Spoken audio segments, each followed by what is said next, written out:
Okay, let's start all over.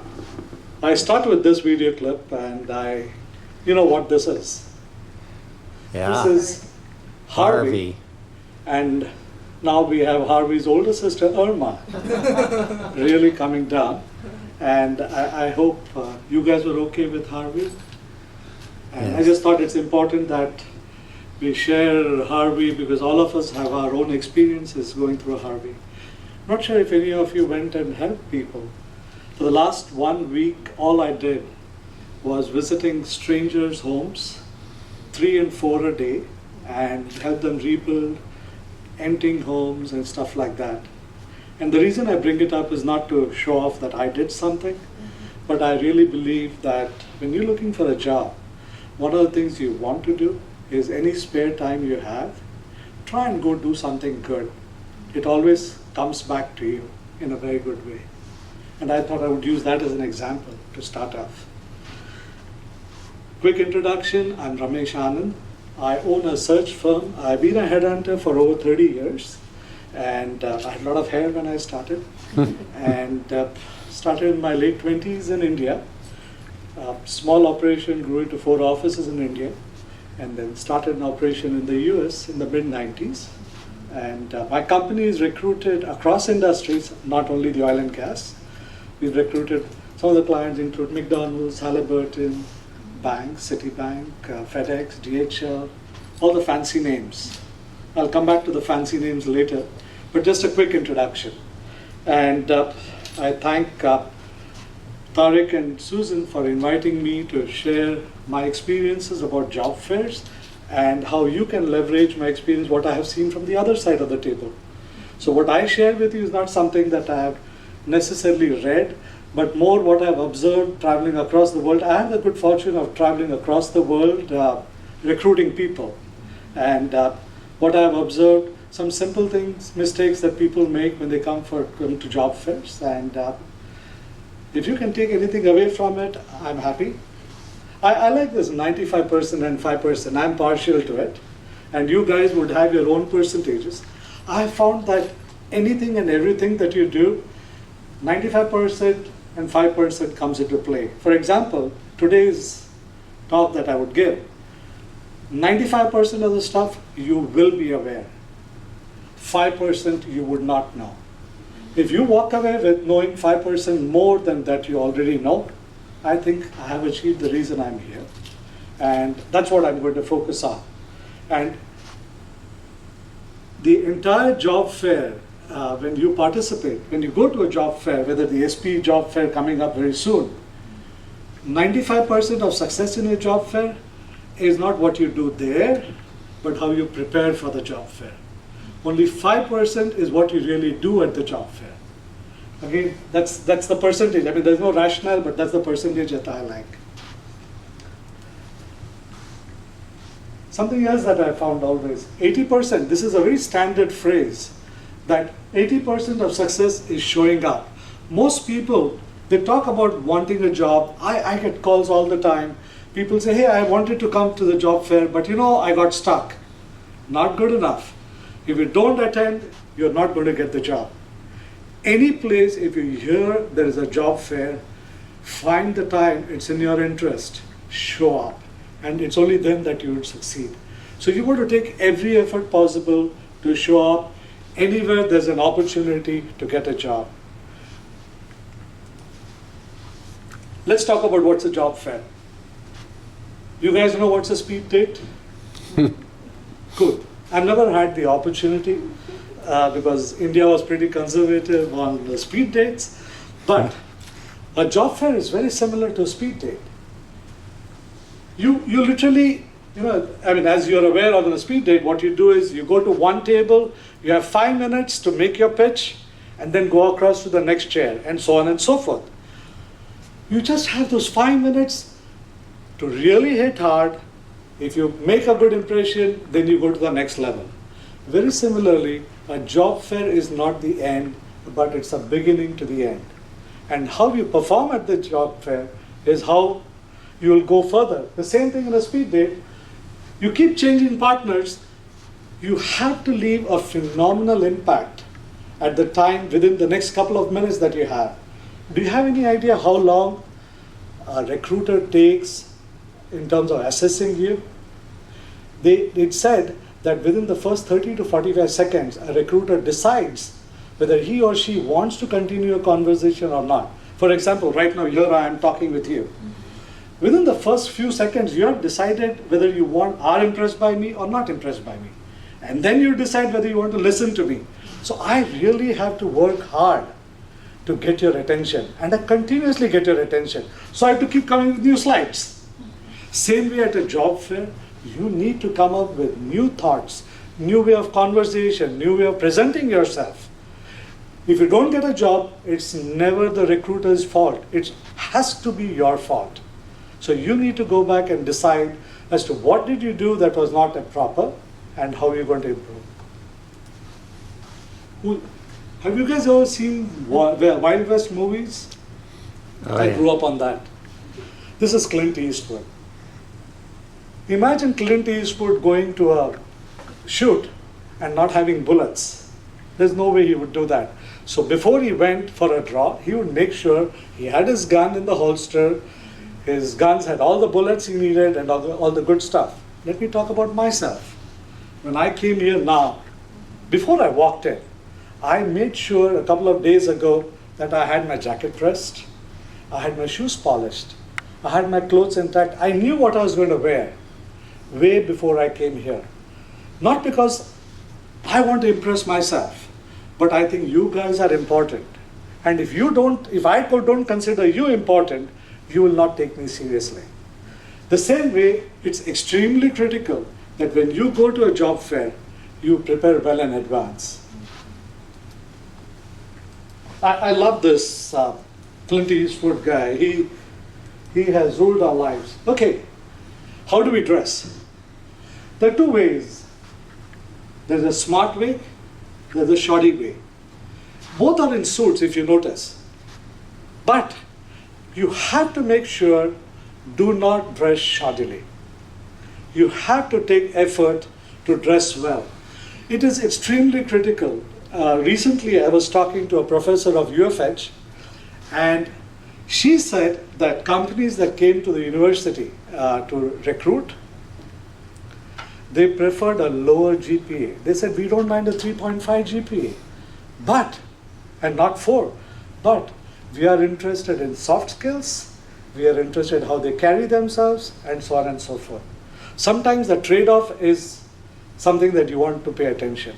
So please, please, please, when you go to a job fair, spend a little time in advance. And like the old cliche, don't dress for the job you have, but dress for the job that you seek, that you want. And it does make a difference.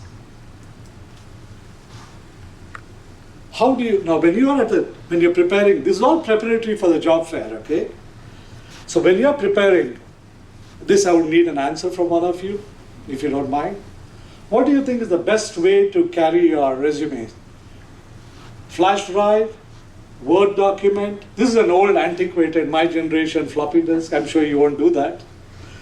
Any of you? What would you suggest? Ma'am? Print it out. Print it out? All of them. Ma'am? All of them. All of them? So you take a flash drive? Yeah. A flash drive too? Okay. Okay. Here's my 2 cents worth. Again, this is all that I talked today is my opinion. You have to take whatever you are comfortable with and run with it. You don't have to agree with all I say, okay? A flash drive, at a job fair, someone gives me a flash drive, I politely refuse it or I throw it in the trash can.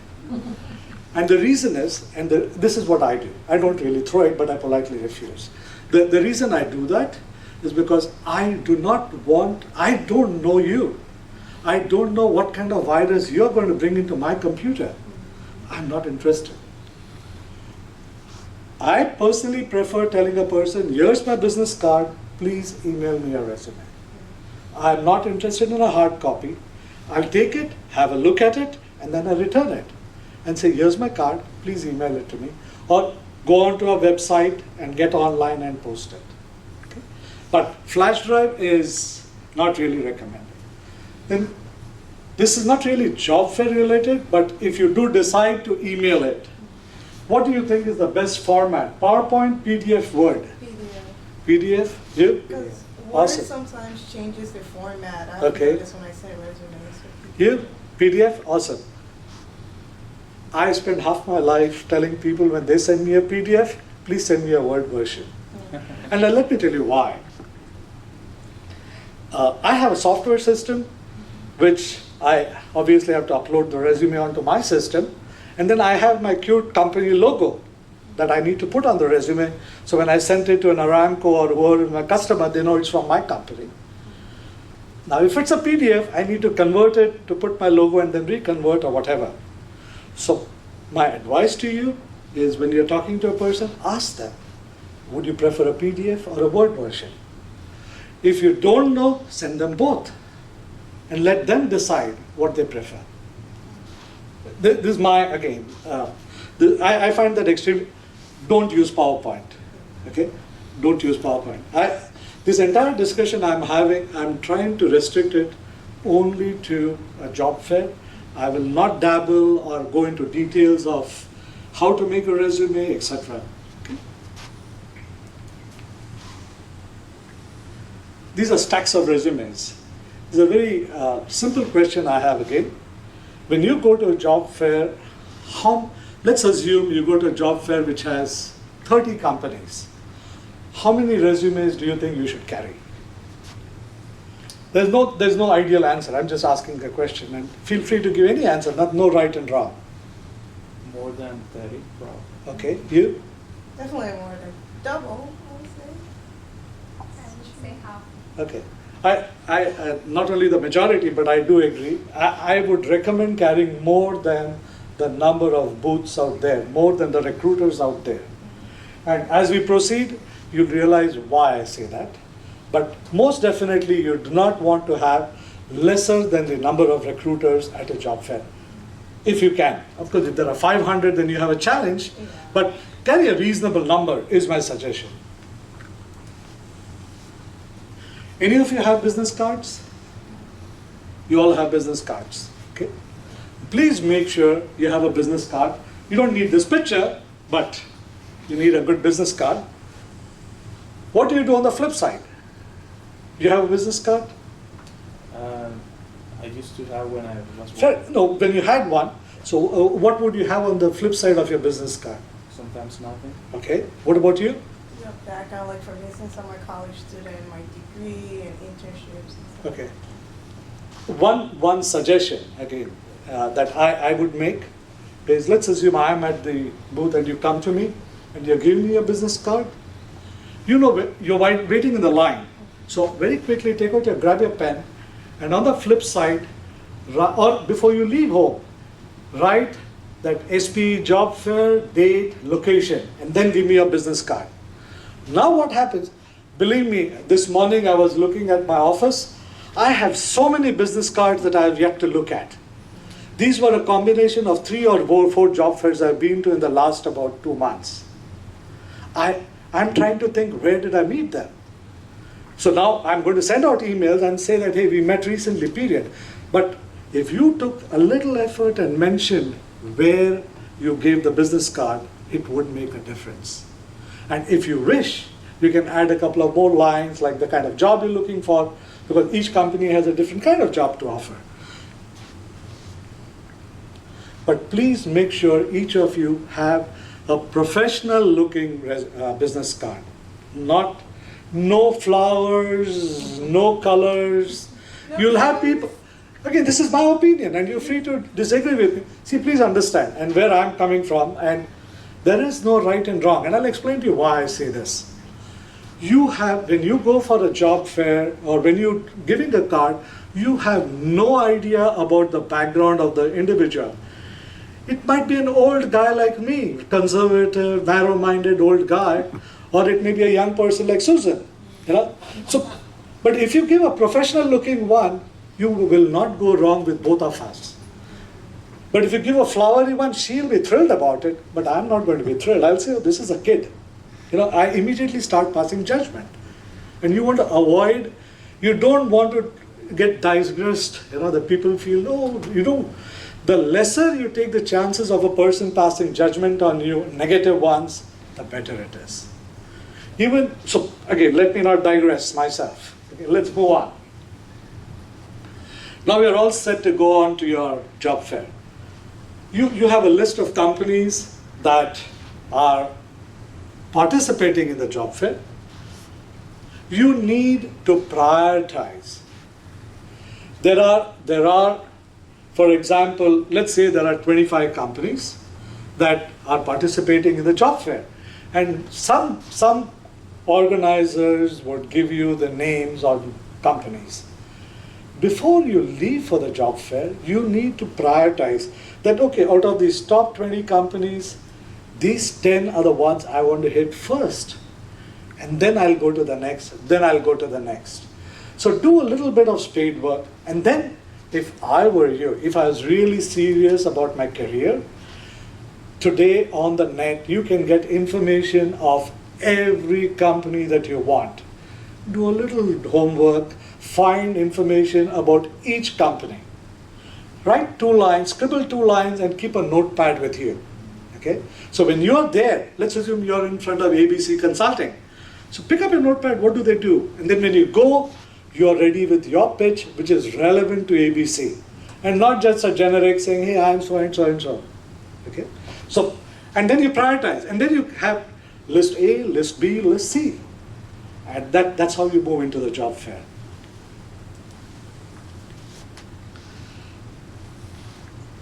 I have experienced this, okay? And again, I don't want to pass judgment because each one knows their own challenges, but I have seen people come with their children to a job fair. No children, no aunts, no uncles, no dads, no moms. You have to look a professional who can come to work. I've had some places where the husbands bring their wives, and then the husbands do the talking while the wife is looking for a job. Be careful. So, because this is very, very, very, and it's very unfortunate that one is doing it to be protected or whatever, but it doesn't work. No dogs. I have gone to job fair where somebody had come with their dog, and not a service dog, mind you. And lastly, very recently I was at a job fair where I had this old lady. I mean, when I say old, obviously she was very old, because I am old. And this poor thing, she came saying, these are my daughter's resume, can you please keep them? She cannot come. And while I took it, and I understand, but it's not something that works very well. So use that as a last resort, not as a first resort. Okay? Another thing that you need to prepare with, these are all preparatory before the 95% that I'm talking about. You know what's an elevator pitch? Yes. You guys ready with an elevator pitch? I think so. Kind of? How many seconds is your elevator pitch, if I may ask? 30 seconds max. You too? Awesome. So please, please, please be ready with whatever elevator pitch you have. I'm not going into details of how you create the elevator pitch and how you need to be prepared, but please be sure you have an elevator pitch.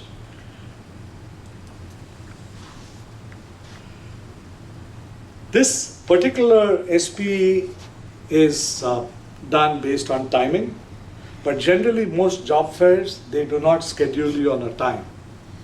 Most of them, they say we are open from say 9 to 4 or 9 to 5. Be the first person, be the early bird. If they open at 9, be there at 8:45. Okay? And there's a reason I'm suggesting this, I'll come to that. And while leaving, be the last person to leave the job fair. If you're in transition, this is my opinion, if you're in transition, if you're looking for a job, honestly, that's the only job you have. You cannot have any other job other than looking for a job. So, why do you have to leave a job fair? It's like you want honey and here's a beehive. Why would you go anywhere else but to the beehive? And believe me, a job fair is a beehive. And you don't want to let go the opportunity. Why the early bird? Why 15 minutes earlier? Some job fairs, this is what I observed. As a recruiter, I have arrived and I want to go in. I've got 3, 4, 5 bags to take in. I would love some help. So if there's a guy over there or anyone who says, hey, can I help you? They have won half the battle in terms of building relationship with me, because now they are my friends. And I'll take that extra step. Even if I don't have a job, I'll say, hey, you know what? Here are 5 HR guys I know. Why don't you give them a call? So why would you lose that opportunity? Because it's waiting there. I'm not saying stand outside like a doorman and keep opening the door, but I'm saying that you have the first 15 minutes when even the recruiters are fresh, they are relaxed, and you can go say hi to them. This is what I did just as I came in. I went to the restroom. Very little hair, but even then I made sure whatever I had was intact. I took pains for you guys because I take you guys very seriously. And what you need to do is through the job fair, if it's from 9 to 4 or 9 to 3, that's a long duration. You will be tired moving from one place to another. So before you walk into the job fair, make it a point to go to the restroom, freshen yourself. Make sure you look the way you would like to look. Do you look the best that you can look? Do you look the most professional that you can? And start moving. An hour later, you may or may not realize, but you will be tired. Get out, go back to the restroom, freshen up, catch your breath, and then go back. Because you only have those 30 seconds to 1 minute to impress each recruiter. Don't miss that opportunity. So please make sure frequently refreshing yourself, drinking water, please keep hydrating. It's very critical. I'm not hydrating right now, but generally I would make sure I keep hydrating. It makes a world of a difference. Okay. You know what that is? I have mine always. Wherever I go, I call it fluoroseptic. What this does for me is it freshens my mouth, but it also keeps it, I don't start coughing and stuff like that. You don't need to do this, but at least make sure you keep freshening your mouth. It becomes embarrassing to me at times when and I'm not kidding. At certain job fairs, I'm talking, and some folks need to come close and talk. They step forward and talk, and I step backwards. So I wish I was kidding, but that's the truth. Okay? Same thing with cologne, or perfumes or colognes. Make sure you have some, but don't spray so much all over that hits some. You have to understand that in a job fair, there are others who may be allergic to cologne or allergic to perfumes. So you want to apply enough that you smell good, but not so much that it affects the others around you. Okay? Smile. You may have the worst problems in your life. You have to keep smiling, because you have no idea what the recruiter on the other side has. But when he sees you smile, he drops his guard or she drops her guard and starts talking. They become soft. And they want to talk to you. They see you as a very personable person. You may have problems, but don't make it the recruiter. They are not hiring you for your problems. They are hiring you for their capabilities and your personality and your attitude. So please make sure that you carry your smile from morning to evening, all through the day. Lastly, this is something I picked up in the last job fair that I attended. There was a booth, and they were giving away these hand sanitizers. So I asked the recruiter, why are you giving away hand sanitizers? Then he said, I'll share a secret. He said, you'll be amazed with most of these people who insist on shaking my hands. I have no idea. So I need to keep sanitizing my hand all the time. And the same applies to you too.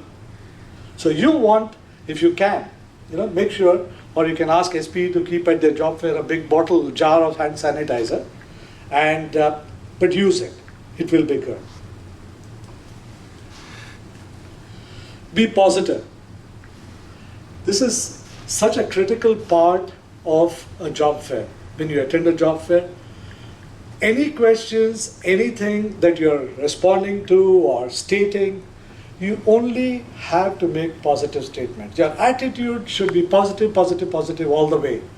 There can be no negative anywhere. Employer, family, anything, it has to come positive. So, and you need to practice being positive. It has to show on your face. Your face has to be sparklingly positive. Where they should say, this is the guy I need, or this is the girl I need, because you are so positive and you contribute to the company. This is something from India, okay? This has nothing to do with the US, but I need to explain to you what this is. If you look at this, there are two mustaches. It's a very old thing in India that people who are strong and touch of arrogance, etc., they always had their mustache twirled up, saying, I'm a tough guy, a macho kind of thing. This is no ego. Ego is all at home. There is no ego, no macho. You're here to achieve something. So for as a guys or anybody, don't twirl your mustache up. Keep it down. Keep your ego at home. You are here not to judge the recruiter. You're here to get your job. Your sole purpose is that. And I kid you not, 99%, not even 95%, 99% of the time, people mess up with this at job fairs or anywhere. And I kid you not, it happens to me so often. Some recruiters who are smart will literally push a candidate to see how the person does. Somewhere the candidate snaps and they reveal their ego. And some companies, in fact, have a trial of a week because they say in the interview, I can't find the person's attitude. They try for a week and they say, then I know what kind of attitude, what kind of ego the person has. So please, please, please, please, please, keep this in mind. It's very easy to remember the mustache if you start losing your cool. Okay? Now that you have come finally to the table, you are here. There are many things that I can correct at this, including the recruiter. Okay? One, the recruiter is too casually dressed, in my opinion. Second, most of these guys are too casually dressed, but then that depends on the kind of job they're looking for.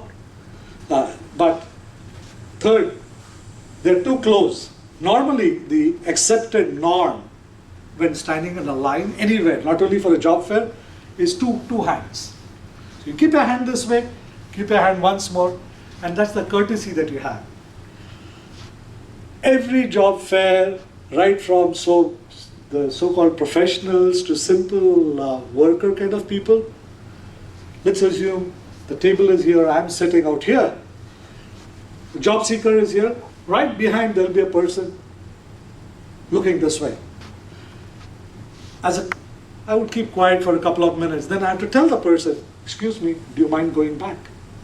The person goes back. Within 2 seconds, remember, the recruiters are not idiots. They are observing everything. It is to your disadvantage because what you are professing is that you have no common courtesies. So every recruiter, even if, believe me when I say this, when I'm talking to a candidate here, but I'm looking 3 people behind to see what they are doing as I'm speaking with them. Because that is the attitude that I'm looking at. Your resume gives me all your technical details. And that's not why you are at a job fair. If that was the only reason, you could have mailed the resume. You are there to show your personal traits, your language ability, so on and so forth, the soft skills. So please keep a distance when you're talking. That's one thing that's very, very important out here. And even between the people, between each one, keep 2 arms length as a courtesy. The next one. You know who the squirrel is? I don't know if you've been to job fairs. Most job fairs, a lot of larger companies or even the small companies, they have a lot of goodies. They have treats and cookies and donuts and what have yous. Every job fair, at least I come across 2 or 3 people. What they do is they go to the neighbor, stuff their mouth with donuts and all, and then they start talking. If you decide to take something and grab a bite, walk away, finish it, and then go to the next booth. More important, this is my advice, you are not there to collect giveaways. You are not there to eat things. You are there to get a job. So stop picking up a bag, stop collecting stuff. You don't need that. You need a job. So focus on the job and not what giveaways are there at each booth. That's an idea, because then your hands are free.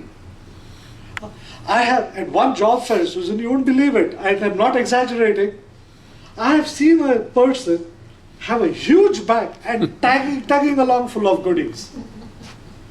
So that again shows an attitude. Next we come to shaking hands.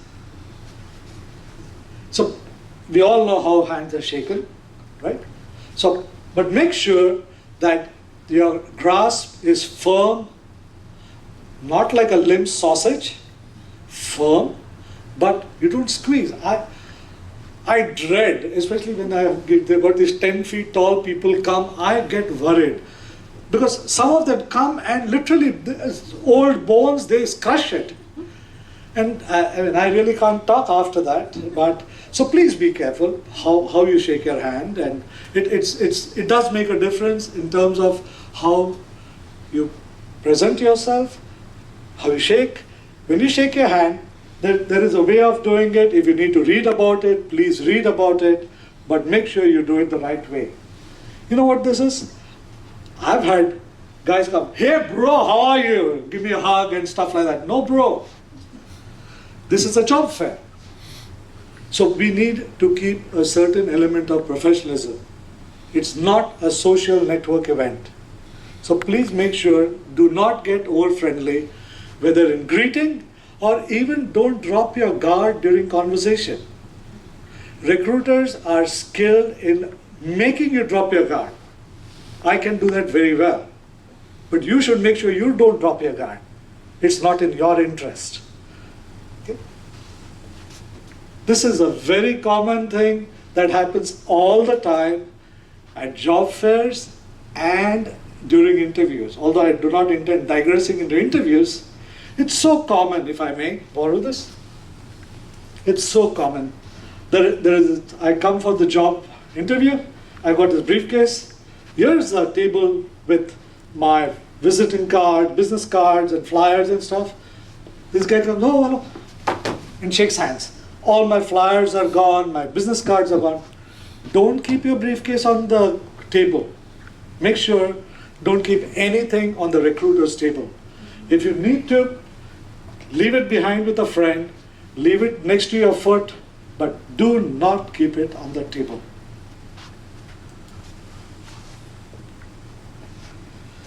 This, almost like the old Uncle Sam, Uncle Sam wants you, World War II ad, but this is a little different. It's the flip side. Remember, a job fair, a job search is never, never, never about you. It is always about the employer. So stop focusing. It is how you come across, but when you open your mouth, it has to be about what is it that you can do for the employer, for the recruiter. It is never about you. So don't start saying, "I'm so and so, I'm so and so, I'm an engineer," and so on. Nope. You've done your research about this specific company as you wait. So go and tell them how your experience or your qualification can be of use to the employer. Please focus on the recruiter and his company or her company and not on yourself. All through, it has to be about the employer and never, never about you. This is a new one. A suggestion I got from a person was, most people when they go for a job, especially when they're in transition, with your broad experience, you tell the recruiter, "So what kind of job are you looking for?" "Oh, I'm willing to do anything." Not good enough. The reason is because I do not have anything as a job. I have a few jobs. So you need to tell me that, so moment you come, the elevator pitch or otherwise, you need to tell me within a couple of seconds that I have this experience, and I think I should be good in technology, this. And I would love to be in client management, sales, reservoir management, but you have to be specific. You have to help the recruiter help you. Do not be so general and so vague in your aspiration that it confuses the recruiter. Ask any professional manager. I mean, all of you have been managers, managing something or the other. If you had a person coming saying, "Yeah, I'm looking for anything," it doesn't help. Okay? So please make sure you're clear when you go to a specific booth. Now finally you come and you start talking. Remember, you have exactly 2 minutes, at the most 3 minutes, to finish your conversation with the recruiter. So you should know, before the recruiter asks you to leave, you need to have all the punchlines ready. Because like a speed date, you really don't have the luxury of an elongated interview.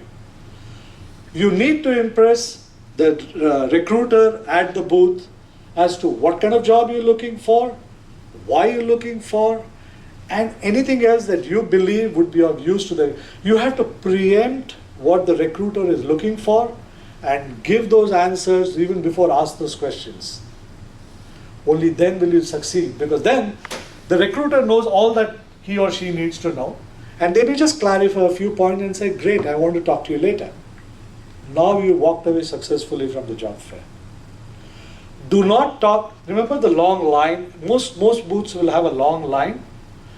Do not take so much time that the recruiter gets distracted and stops paying attention to you. Then you've lost the battle. Okay? So it's important you talk for a brief period, very intelligently, before you get thrown out. The follow-up. After you're done with the interview, you walked out. Do you guys follow up at all? What do you do? Give me 1 or 2 examples, please. If it's just a networking event, I would send like a message on LinkedIn, add you on LinkedIn, and send like a personal message. If it's an interview, I would send an email thanking you for interviewing and also talking a little bit about. Awesome. So, the couple of things that you want to do is 100%. Not you don't make an exception. Every booth that you go to, some companies, the recruiters may not give you his or her name. Name she would or he would, but email address they may not give. They would give a standard company website to apply to. But you can ask for the person's name. If you have the name, get onto LinkedIn, connect with the person and say that it was a pleasure meeting with you and thanks for your advice, whatever. And they meet hundreds of people, whether they really give you advice or not. I'm sure something you would have walked away that would be positive. So send a nice note and ask them to connect with you through LinkedIn. 95% of professionals will do it. 5% would not. Okay? Because they themselves are professionals and they empathize with the situation you are in. Okay? Once you've connected with the LinkedIn, if you have an email address, send an email. Thank them for having met with you. Keep, if you can, each business card. What do you do when you go back with a business card? Do you do anything at all? What do you do? Look for them on LinkedIn. After that? If there's an email, You send an email. After that? That's it, right? Okay, here's something I'll tell you. I was at an SP job fair 6 months ago. I still have those business cards. And over this weekend, I started sending out an email to each of them. And I'm not looking for a job. And I may not have a job for 95% of them. But even then, as a courtesy, I started sending an email to each and every one of them saying that we met 6 months ago. I do hope you found something that you wanted. If there is any way that I can help you directly or through networking, I'll be delighted to do so. Again, I'm not looking for a job, even then I'm doing it. If you're looking for a job, all the more reason. So my suggestion when you go to a specific job fair, Flip side, when you come home, write down where you met the person, the date, and then categorize. Because don't assume that you're going to find a job in 1 month or 2 weeks. Take a worst case scenario. Okay? I'm not saying you will not.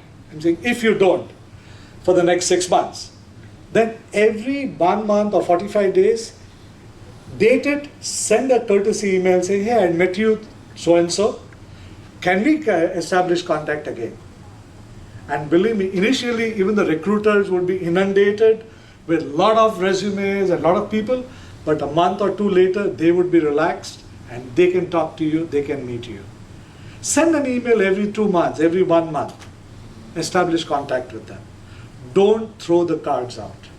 These are phenomenal assets throughout your entire life. I'm not exaggerating when I say this, but 2 months ago, I recruited a guy for a job that I met 25 years ago. And I'm not kidding. Okay? So you never know when it comes up. Because these relationships with recruiters is through your lifetime, and it's in your hands to build that relationship. Even when they shift jobs, the personal relationship that you establish can continue. It is totally in your hands.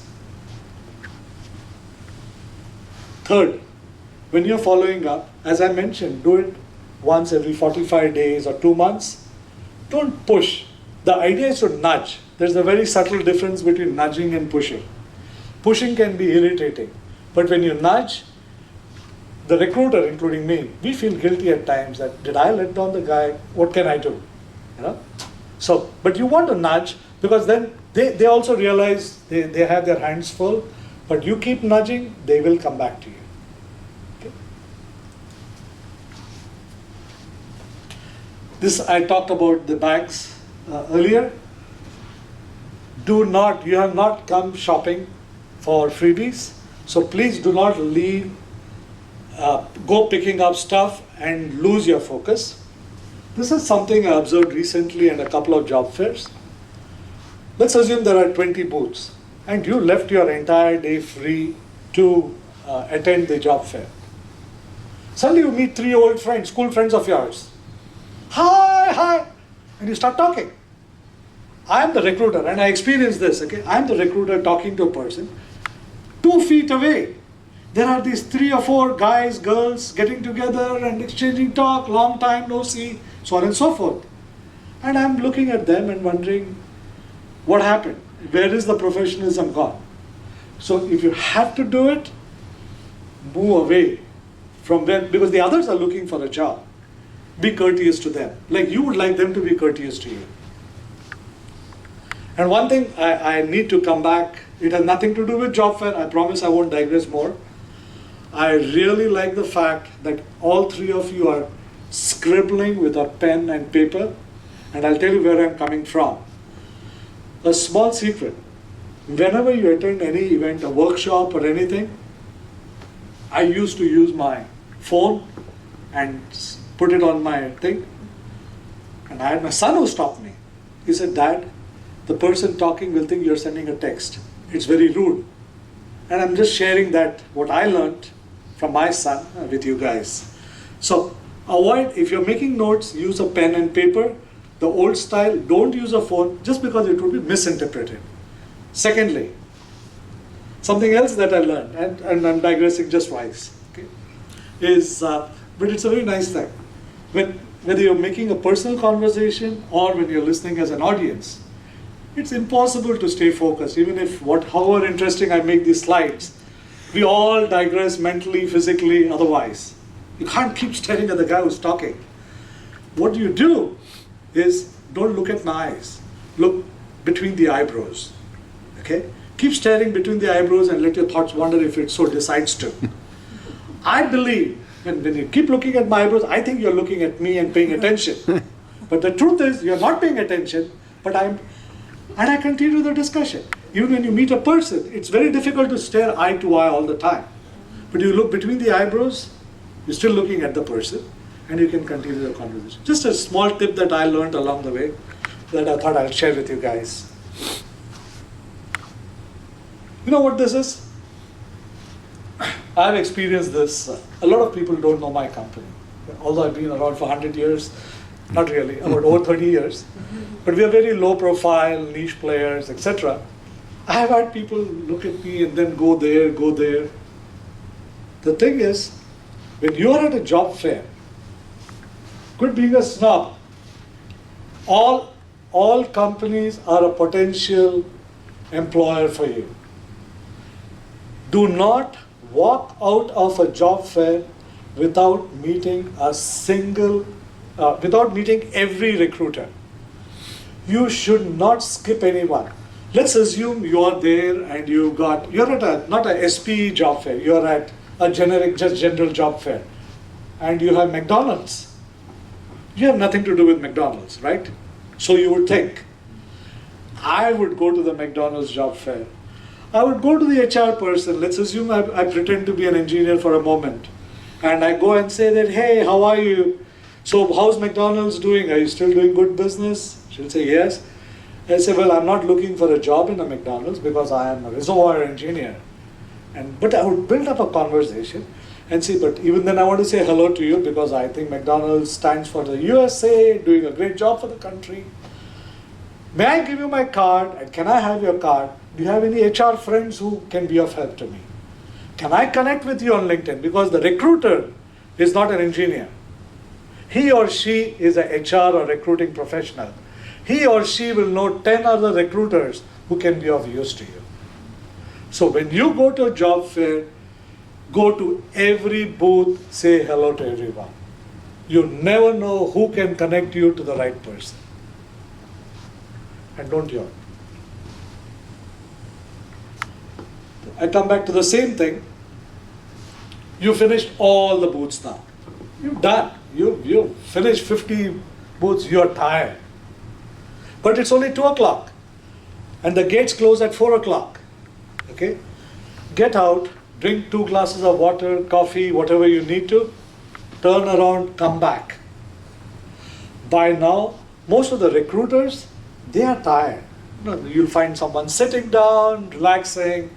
This is the time you can go and make conversation. Because they're also relatively free. This is the time you can build relationships. But please, please, please, please, do not patronize. What I mean by patronize, I've had a couple of times almost the same people, which is why I realized I was being patronized. I had gone to 3 job fairs almost consecutive months.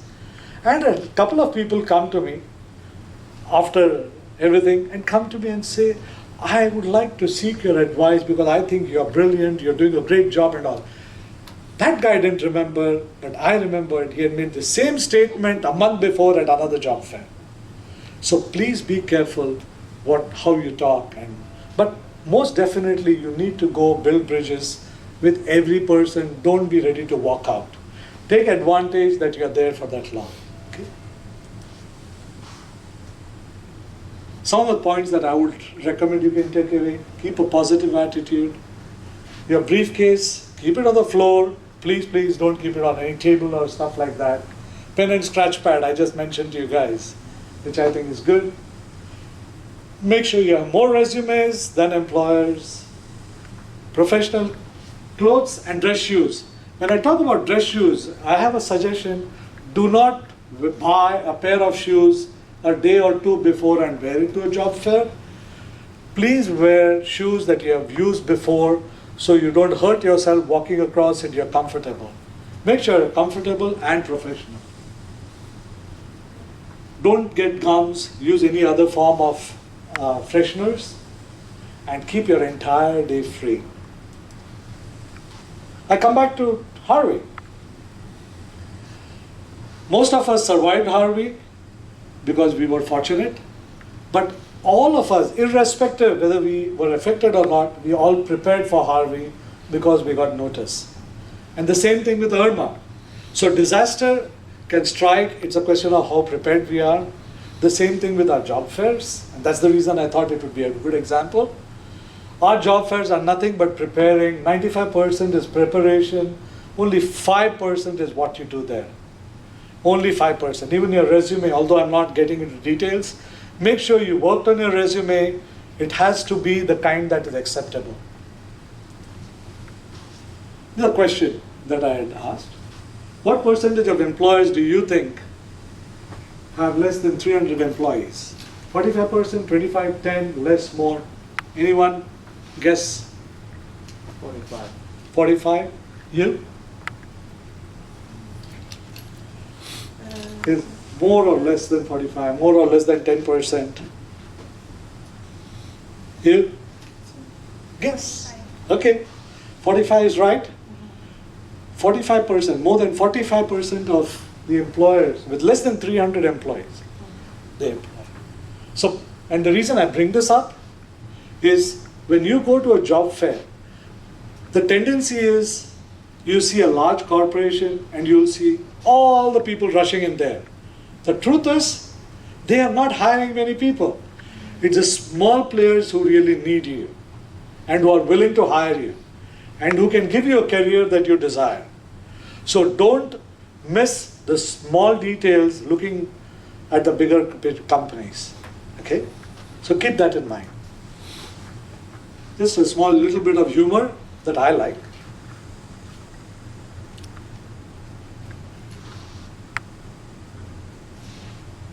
The logic is that most people, if they want to talk about themselves, they don't know where to draw a line. Please beware. There's a thin line between talking good about yourself and exaggerating. So don't get caught into this exaggeration and converting a rabbit into something else. I'm open to any questions. If you have any questions, I'll be delighted to answer. About the business cards, you told us to like write things down about the event. Do you think it's good for students that just graduated to put like their background and stuff on the back? Because I've seen some people do that and I didn't know which one is better. Unfortunately, there is no silver bullet. You have to work with what you are comfortable with.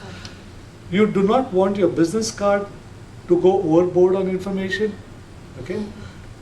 Use information that will be of interest to an employer.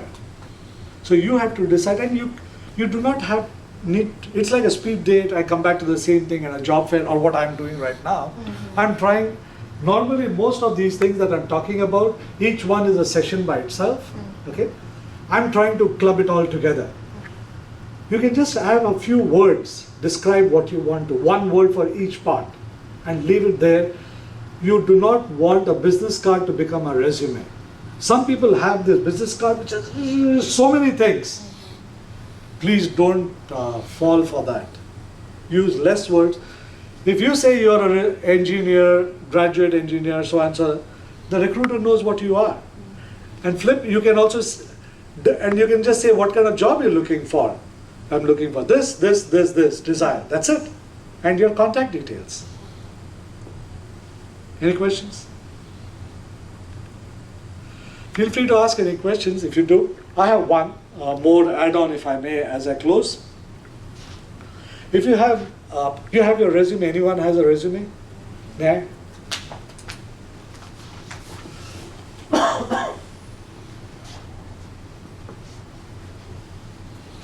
Thank you. This is a single page resume, so I lose out on one part what I want to show, but I'll use this all the same. I'm not going to critique the resume per se, but my thought was that if you have more than one page, okay, make sure you staple them. Okay. Second, make sure each page has your name and your contact details. The reason is that when the recruiter gets so many resumes, they tend to spread and you may lose out giving it to the person. So you want to make sure that you name it. As I said, I'm not going to critique beyond that on this resume. It was garbled. So don't succumb to formatting resume. They will not make it look pretty. Your simple resume is the best resume. Question about that. Please. Do you think the color, because when I went to FedEx, they were like printed on this because it's a thicker paper, but it's not a very white, but they were like it's better. What do you think? Do you want like pure white or Well, specialized white is paper? always better. Okay. White, like for example, if you notice, I wore a white shirt, you wore a white dress. Okay, it comes across more professional. Susan has a white jacket, and so if you want to come across professional, white is better.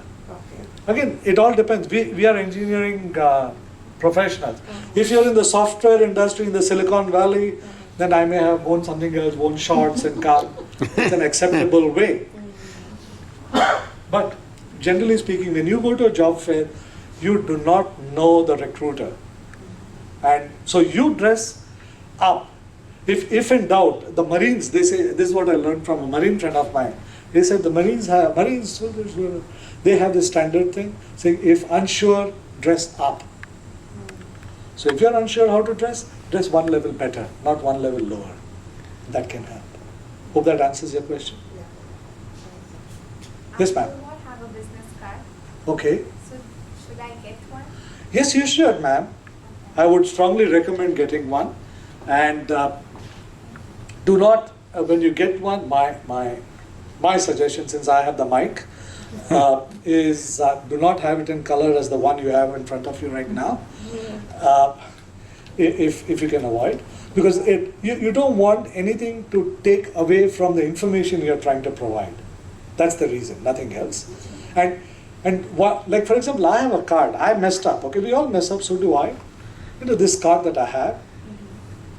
The problem with this card, I didn't realize, is if I give it to you, you try to scribble, you can't write on this.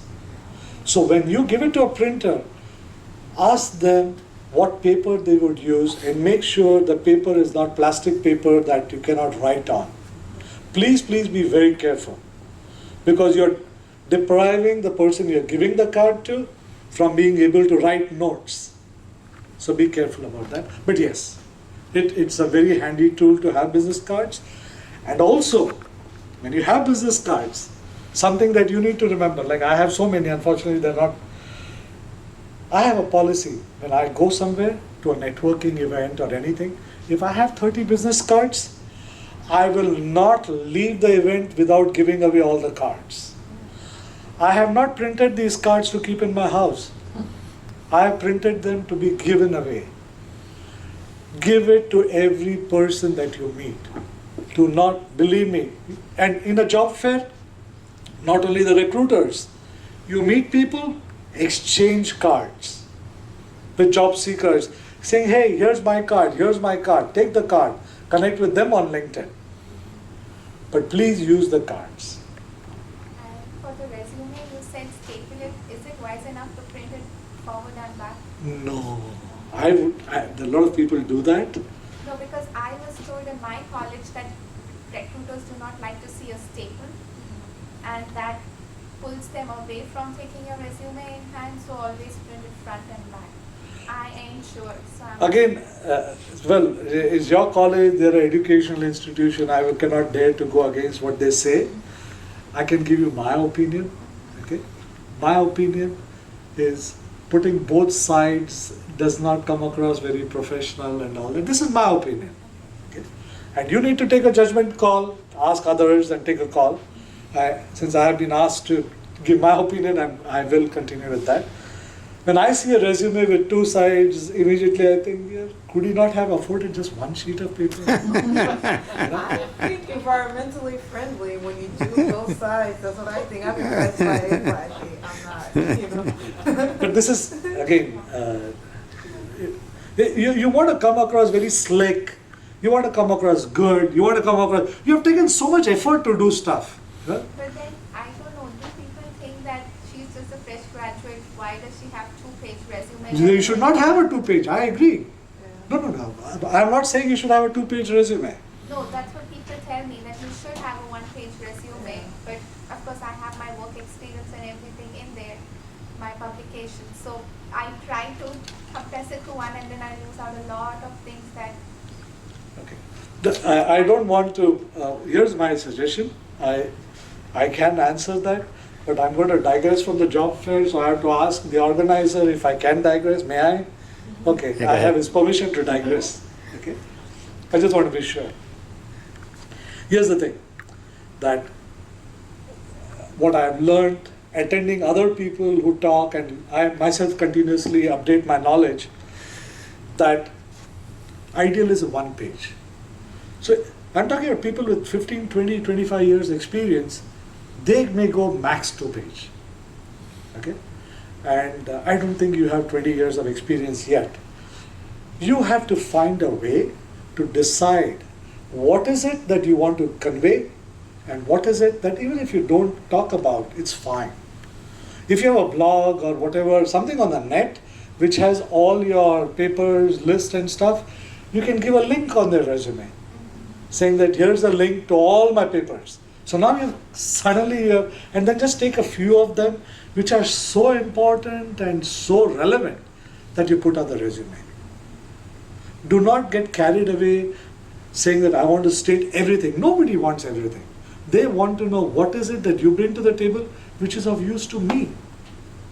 It's not about you. Again, each slide that I talked about, believe me, every one of them will impact you. You don't know which one will impact, unfortunately. I don't know which one will impact. But in this particular case, the finger pointing towards you, it's not about you. It is about the employer. You may have 20 papers, 100 papers, who cares? I want to know which are the papers that are relevant to this particular job or to this particular company. Stay with one page, ma'am. Do not take 2 pages. Okay? And since we're talking about that, I'm going to quickly critique one more thing. Sorry about that. Don't give your address on your resume. You don't need to give your mailing address. Okay? I'm digressing, Mr. Tariq. No, go ahead. Okay? Do you need to do that on the cover letter? What's that? On the cover letter. One second. Let me just give you the quick critique, if I may. Oh. Don't give your entire mailing address. Okay. And if you don't live in Houston, let's assume you live in Sugar Land or KT or something, even then say Houston, Texas. Because when you apply for a job, the recruiter may not be in Houston. They may be in New Jersey. So if you say KT, they'll think it's next to El Paso. I'm just, see, you want to help, like there was this cat which said, help me help you. So you want to help the recruiter as much as you can and make life easier. So do not give your entire address and state Houston. You don't have to give KT and Sugar Land and Missouri City. And if you don't have a Gmail address, please get a Gmail address. Okay? Be contemporary. No IN. No. Okay? Yes, ma'am, your question. The same thing for the cover letter. Do you need the address? Like the employer's address, your address? No, I know a lot of that's all. That was the printed old school, my generation for sure. Mm-hmm. When we used to mail it out, you needed all that because that was required by law. Also, where is it going from? Where is it going? Mm-hmm. But when you're sending a regular cover letter, you by email, you don't need that. Okay. Any other questions? Are we good? Very good. Thank you. Thank you. Thank you for listening to me, and thanks for the privilege of sharing information. Thank you.